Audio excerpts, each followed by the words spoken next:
शांति।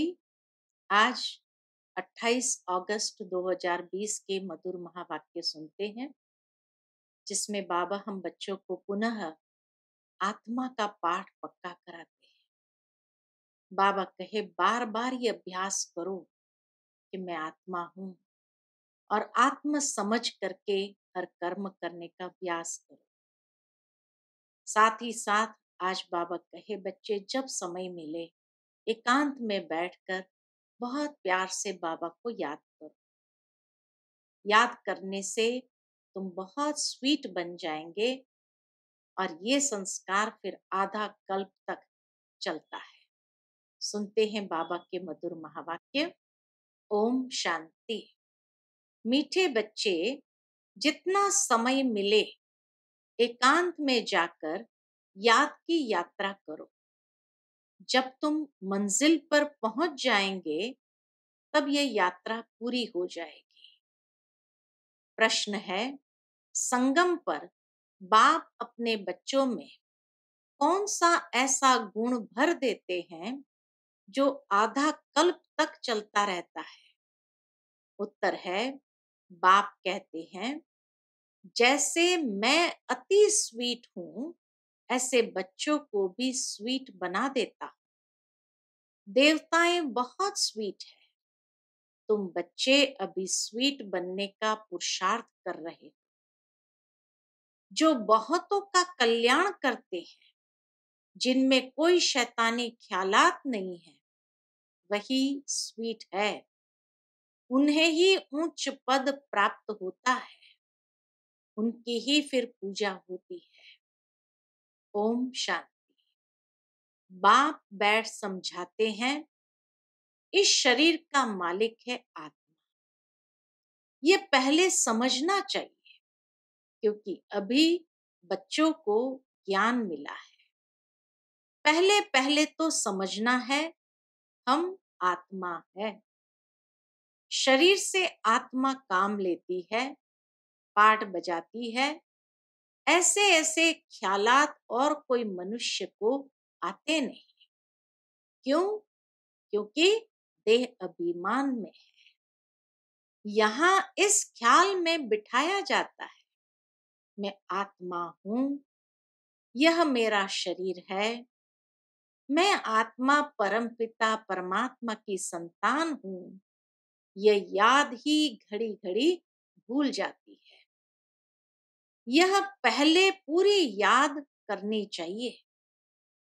यह बाबा कहे पहले पूरी याद करनी चाहिए। आत्मा का पाठ पक्का कराते हैं। यात्रा पर जब जाते हैं तो कहते हैं चलते रहो। तुमको भी याद की यात्रा पर चलते रहना है, यानी याद करना है। याद नहीं करते गोया यात्रा पर नहीं चलते। देह अभिमान आता है। देह अभिमान से कुछ न कुछ विकर्म बन जाता है। ऐसे भी नहीं मनुष्य सदैव विकर्म करते हैं, फिर भी कमाई तो बंद हो जाती है ना। इसलिए जितना हो सके याद की यात्रा में ढीला नहीं पड़ना चाहिए। एकांत में बैठ अपने साथ विचार सागर मंथन कर पॉइंट्स निकालनी होती है। कितना समय बाबा की याद में रहते हैं, मीठी चीज की याद पड़ती है ना। बच्चों को समझाया है इस समय सभी मनुष्य मात्र एक दो को नुकसान ही पहुंचाते हैं। सिर्फ टीचर की महिमा बाबा करते हैं। उनमें कोई कोई टीचर खराब होते हैं, नहीं तो टीचर माना टीच करने वाला, मैनर्स सिखलाने वाला। जो रिलीजियस माइंडेड अच्छे स्वभाव के होते हैं, उनकी चलन भी अच्छी होती है। बाप अगर शराब आदि पीते हैं तो बच्चों को भी वह संग लग जाता है। इसको कहेंगे खराब संग। क्योंकि रावण राज्य है ना। राम राज्य था तो जरूर, परंतु वह कैसे था, कैसे स्थापन हुआ, यह वंडरफुल मीठी बातें तुम बच्चे ही जानते हो। स्वीट, स्वीटर, स्वीटेस्ट कहा जाता है ना, बाप की याद में रह करके ही तुम पवित्र बन और पवित्र बनाते हो। बाप नई सृष्टि में नहीं आते हैं। सृष्टि में मनुष्य, जानवर, खेती बाड़ी आदि सब होता है। मनुष्य के लिए सब कुछ चाहिए ना। शास्त्र में प्रलय का वृत्तांत भी रॉन्ग है। प्रलय होती नहीं है। यह सृष्टि का चक्र फिरता ही रहता है। बच्चों को आदि से अंत तक ख्याल में रखना है। मनुष्य को तो अनेक प्रकार के चित्र याद आते हैं, मेले मलाखड़े याद आते हैं।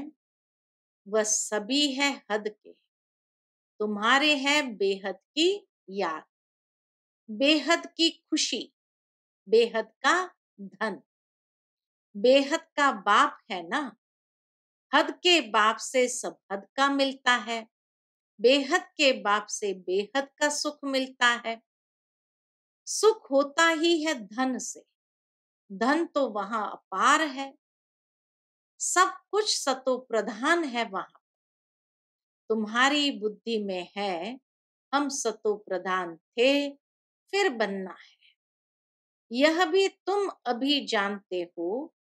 तुम्हारे में भी नंबरवार है। स्वीट, स्वीटर, स्वीटेस्ट है ना। बाबा से भी स्वीट होने वाले। बाबा कहे बाबा से भी स्वीट होने वाले हैं, वही उच्च पद पाएंगे। स्वीटेस्ट वह है जो बहुतों का कल्याण करते हैं। स्वीटेस्ट की डेफिनेशन बाबा की है, जो बहुतों का कल्याण करते हैं। बाप भी स्वीटेस्ट है ना, तब तो सब उनको याद करते हैं। कोई शहद या चीनी को ही स्वीटेस्ट नहीं कहा जाता। यह मनुष्य की चलन पर कहा जाता है। कहते हैं ना, यह स्वीट चाइल्ड, मीठा बच्चा है। सतयुग में कोई भी शैतानी बात नहीं होती। इतना ऊंच पद जो पाते हैं, जरूर यहाँ पुरुषार्थ किया है। तुम अभी नई दुनिया को जानते हो। तुम्हारे लिए तो जैसे कल नई दुनिया सुखधाम होगी। मनुष्य को पता ही नहीं शांति कब थी।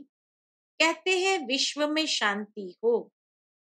तुम बच्चे जानते हो विश्व में शांति थी, जो अभी फिर स्थापन कर रहे हैं। अब यह सभी को समझाएं कैसे।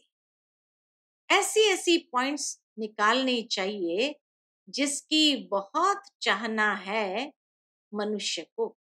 ऐसी ऐसी पॉइंट्स की बाबा कहे मनुष्य को भी बहुत चाहना है। विश्व में शांति हो, इसके लिए रड़ी मारते रहते हैं, क्योंकि अशांति बहुत है। यह लक्ष्मी नारायण का चित्र सामने देना है। इनका जब राज्य था तो विश्व में शांति थी। उनको ही हेवन डीटी वर्ल्ड कहते हैं। वहां विश्व में शांति थी। आज से 5000 वर्ष पहले की बात है। आज से 5000 वर्ष पहले की बातें और कोई नहीं जानते। यह है मुख्य बात। सब आत्माएं मिलकर कहती है विश्व में शांति कैसे हो। सभी आत्माएं पुकारती है तुम यहाँ विश्व में शांति स्थापन करने का पुरुषार्थ कर रहे हो। जो विश्व में शांति चाहते हैं उन्हें तुम सुनाओ कि भारत में ही शांति थी। जब भारत स्वर्ग था तो शांति थी। अब नरक है। नरक कलयुग में अशांति है, क्योंकि धर्म अनेक है। इस समय अनेक धर्म है। माया का राज्य है। भक्ति का भी पंप है। दिन प्रतिदिन वृद्धि होती जाती है। मनुष्य भी मेले मलाखड़े आदि पर जाते हैं, समझते हैं जरूर कुछ सच होगा, तभी जाते हैं। अभी तुम समझते हो उनसे कोई पावन नहीं बन सकते। पावन बनने का रास्ता मनुष्य कोई बता नहीं सकते। पतित पावन एक ही बाप है, दुनिया एक ही है, सिर्फ नई और पुरानी कहा जाता है। नई दुनिया में नया भारत, नई दिल्ली होती है। नई दुनिया में नया भारत, नई दिल्ली कहते हैं। नई होनी है जिसमें फिर नया राज्य होगा। यहाँ पुरानी दुनिया में पुराना राज्य है। पुरानी और नई दुनिया किसको कहा जाता है, यह भी तुम जानते हो। भक्ति का कितना बड़ा प्रस्ताव है। इसको कहा जाता है अज्ञान। इतना बड़ा प्रस्ताव बाबा कहे उतना अज्ञान। ज्ञान सागर एक बाप है। बाप तुमको ऐसे नहीं कहते कि राम राम कहो व कुछ करो, नहीं। बच्चों को समझाया जाता है वर्ल्ड की हिस्ट्री ज्योग्राफी कैसे रिपीट होती है।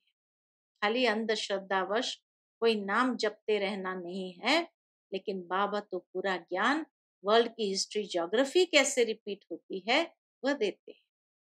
यह एजुकेशन तुम पढ़ रहे हो, इसका नाम ही है रूहानी एजुकेशन, स्पिरिचुअल नॉलेज। इनका अर्थ भी कोई नहीं जानते। ज्ञान सागर तो एक ही बाप को कहा जाता है, वह है स्पिरिचुअल नॉलेजफुल फादर। बाप रूहों से बात करते हैं। तुम बच्चे समझते हो रूहानी बाप पढ़ाते हैं, यह है स्पिरिचुअल नॉलेज। रूहानी नॉलेज को ही स्पिरिचुअल नॉलेज कहा जाता है। तुम बच्चे जानते हो परम पिता परमात्मा बिंदी है। हाँ, बाबा कहे तुम बच्चे जानते हो परम पिता परमात्मा बिंदी है। वह हमको पढ़ाते हैं, हम आत्माएं पढ़ रही है। ये भूलना नहीं चाहिए। हम आत्मा को जो नॉलेज मिलती है फिर हम दूसरी आत्माओं को देते हैं। बाबा कितना प्यार से हम बच्चों को आत्मा का पाठ अलग अलग तरीके से पक्का कराते हैं। यह याद तब ठहरेगी जब अपने को आत्मा समझ बाप की याद में रहेंगे। याद में बहुत कच्चे हैं, जट देह अभिमान आ जाता है। देही अभिमानी बनने की प्रैक्टिस करनी है। हम आत्मा इनको सौदा देते हैं। बाबा कहे हम आत्मा इनको सौदा देते हैं। हम आत्मा व्यापार करते हैं। अपने को आत्मा समझ बाप को याद करने में ही फायदा है। अपने को आत्मा समझ बाप को याद करने में ही फायदा है। आत्मा को ज्ञान है हम यात्रा पर है, कर्म तो करना ही है। बच्चों आदि को भी संभालना है, धंधा धोरी भी करना है। धंधे आदि में याद रहे हम आत्मा है, ये बड़ा मुश्किल है। धंधे में ये याद रहे कि हम आत्मा है, बाबा कहे ये बड़ा मुश्किल है। बाप कहते हैं कोई भी उल्टा काम कभी नहीं करना। मुख्य पुरुषार्थ इस समय का कि हमारे कर्मेंद्रिय से कोई भी उल्टा कर्म न हो जाए। सबसे बड़ा पाप है विकार का, वही बड़ा तंग करने वाला है। अभी तुम बच्चे पावन बनने की प्रतिज्ञा करते हो, उसका ही यादगार ये राखी बंधन है। बाबा कहे पवित्रता क्या प्रॉमिस करना, यही बाबा कहे राखी बंधन है। आगे तो पाए पैसे की राखी मिलती थी, ब्राह्मण लोग जाकर राखी बांधते थे। आजकल तो राखी भी कितने फैशनेबल बनाते हैं। वास्तव में है अभी की बात। तुम बाप से प्रतिज्ञा करते हो, हम कभी विकार में नहीं जाएंगे। आपसे विश्व के मालिक बनने का वर्षा लेंगे।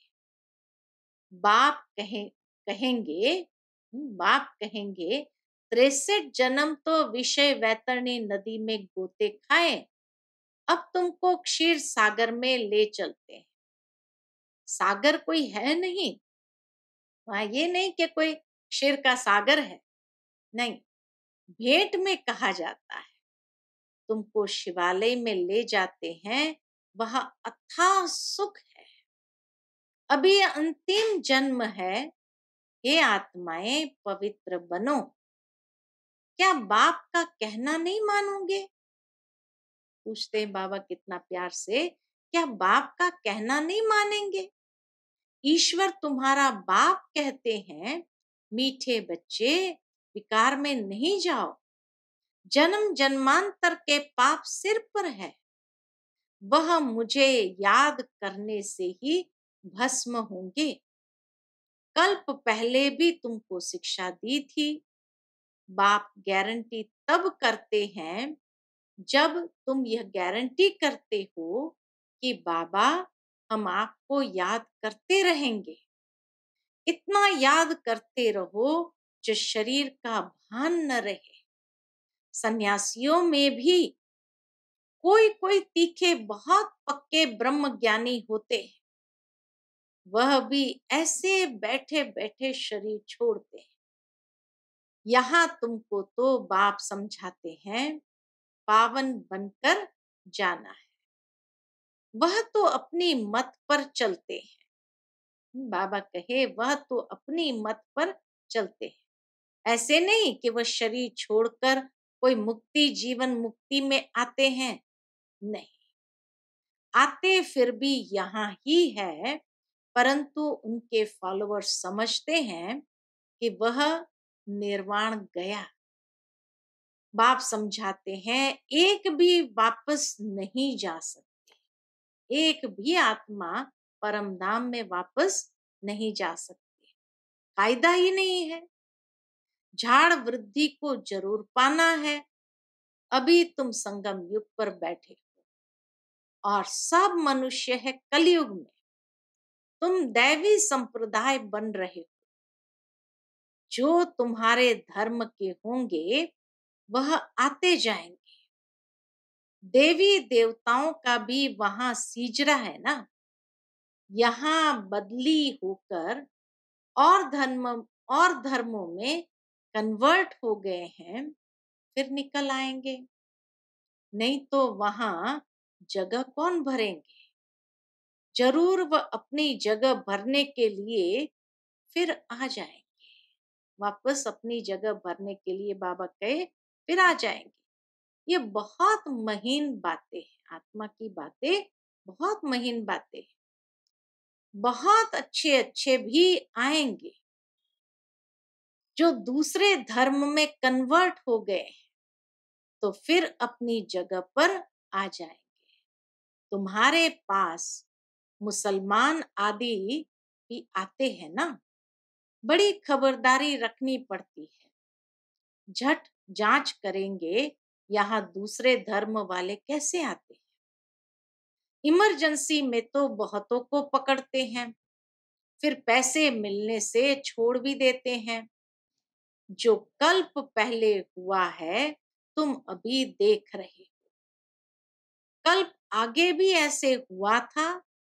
तुम अभी मनुष्य से देवता उत्तम पुरुष बनते हो। यह है सर्वोत्तम ब्राह्मणों का कुल। इस समय बाप और बच्चे रूहानी सेवा पर है। कोई गरीब को धनवान बनाना ये रूहानी सेवा है। बाप कल्याण करते हैं तो बच्चों को भी मदद करनी चाहिए। जो बहुतों को रास्ता बताते हैं वो बहुत ऊंच चढ़ जाते हैं। बाबा कहे जो बहुतों को रास्ता बताते हैं वो बहुत ऊंच चढ़ सकते हैं। तुम बच्चों को पुरुषार्थ करना है, लेकिन चिंता नहीं। पुरुषार्थ जरूर करे, लेकिन उसकी चिंता न हो, उसका टेंशन न हो, क्योंकि तुम्हारी रिस्पॉन्सिबिलिटी बाप के ऊपर है। पुरुषार्थ जोर से कराया जाता है, फिर जो फल निकलता है समझा जाता है कल्प पहले मिसल। बाप बच्चों को कहते हैं, बच्चे फिक्र मत करो, सेवा में मेहनत करो, नहीं बनते तो क्या करेंगे, स्कूल का ही नहीं होगा तो तुम भल कितना भी माथा मारो, कोई कम तुम्हारा माथा खपाएंगे, कोई जास्ती। बाबा कहे कोई कम माथा खपाएंगे, कोई जास्ती। बाबा ने कहा है जब दुख बहुत आता जाएगा तो फिर आएंगे। तुम्हारा व्यर्थ कुछ भी नहीं जाएगा, तुम्हारा काम है राइट बताना। शिव बाबा कहते हैं मुझे याद करो तो तुम्हारे विकर्म विनाश होंगे। ऐसे बहुत कहते हैं भगवान जरूर है। महाभारत लड़ाई के समय भगवान था, सिर्फ कौन सा भगवान था उसमें मूंझ गए। कृष्ण तो हो न सके, कृष्ण उसी फीचर से फिर सतयुग में ही होगा। हर जन्म में फीचर्स बदलते जाते हैं। सृष्टि अब बदल रही है, पुराने को नया अब भगवान कैसे बनाते हैं वह भी कोई नहीं जानते। तुम्हारा आखिर नाम निकलेगा, स्थापना हो रही है, फिर यह राज्य करेंगे। विनाश भी होगा, एक तरफ है नई दुनिया, एक तरफ पुरानी दुनिया। यह चित्र बड़ा अच्छा है। कहते भी है ब्रह्मा द्वारा स्थापना, शंकर द्वारा विनाश, विष्णु द्वारा पालना, परंतु समझते कुछ नहीं। मुख्य चित्र है त्रिमूर्ति का, ऊंचते ऊंच है शिव बाबा। तुम जानते हो शिव बाबा ब्रह्मा द्वारा हमको याद की यात्रा सिखला रहे हैं। बाबा को याद करो, योग अक्षर डिफिकल्ट लगता है, याद अक्षर बहुत सहज है। बाबा अक्षर बहुत लवली है, बाबा अक्षर बहुत लवली है। तुमको खुद ही लज्जा आएगी, हम आत्माएं बाप को याद नहीं कर सकती है जिनसे विश्व की बादशाही मिलती है। आप ही लज्जा आएगी, बाप भी कहेंगे तुम तो बेसमझ हो, बाप को याद नहीं कर सकते हो तो वर्षा कैसे पाएंगे, विकर्म विनाश कैसे होंगे। तुम आत्मा हो, मैं तुम्हारा परम पिता परमात्मा अविनाशी हूं ना। तुम चाहते हो हम पावन बन सुख धाम में जाएं तो श्रीमत पर चलो। मुझ बाप को याद करो तो विकर्म विनाश होंगे, याद नहीं करेंगे तो विकर्म विनाश कैसे हो। अच्छा, मीठे मीठे सिकिलदे बच्चों प्रति माता पिता बाप दादा का याद प्यार और गुड मॉर्निंग। रूहानी बाप की रूहानी बच्चों को नमस्ते। हम सभी रूहानी बच्चों की रूहानी माता पिता बाप दादा को याद प्यार गुड मॉर्निंग और नमस्ते नमस्ते। शुक्रिया बाबा, शुक्रिया। आज की मुरली से धारणा के लिए मुख्य सार। पहली पॉइंट, हर प्रकार से पुरुषार्थ करना है, फिक्र चिंता नहीं। पुरुषार्थ करो, चिंता नहीं, क्योंकि हमारा रिस्पॉन्सिबल स्वयं बाप। हमारा कुछ भी व्यर्थ नहीं जा सकता। बाप समान बहुत बहुत स्वीट बनना है, अनेकों का कल्याण करना है, इस अंतिम जन्म में पवित्र जरूर बनना है। धंधा आदि करते अभ्यास करना है कि मैं आत्मा हूं। आज की मुरली का मीठा वरदान है, हर कदम में पद्मों की कमाई जमा करने वाले, हर कदमों में पद्मों की कमाई जमा करने वाले, सर्व खजानों से संपन्न व तृप्त आत्मा भव। जो बच्चे बाप की याद में रहकर हर कदम उठाते हैं, बाप की याद में रहकर हर कदम उठाते हैं, वह कदम कदम में पद्मों की कमाई जमा करते हैं। इस संगम पर ही पद्मों की कमाई की खान मिलती है। संगम युग है जमा करने का युग। अभी जितना जमा करना चाहो उतना कर सकते हो। एक कदम अर्थात एक सेकंड भी बिना जमा के न जाए। एक कदम भी अर्थात एक सेकंड भी बिना जमा किए न जाए, अर्थात व्यर्थ न हो। सदा भंडारा भरपूर। अप्राप्त नहीं कोई वस्तु देवताओं के खजाने। ऐसे संस्कार हर बात में तृप्त। जब अभी ऐसी तृप्त व संपन्न आत्माएं बनेंगे, तब भविष्य में अकुट खजानों के मालिक होंगे। आज का स्लोगन है, कोई भी बात में अपसेट होने के बजाय, कोई भी बात में अपसेट होने के बजाय नॉलेजफुल की सीट पर सेट रहो। नॉलेजफुल सीट पर सेट रहो। अच्छा, Om Shanti. To watch Peace of Mind channel videos on YouTube, subscribe us on youtube.com/tvpeaceofmind. Just a click for a peaceful life.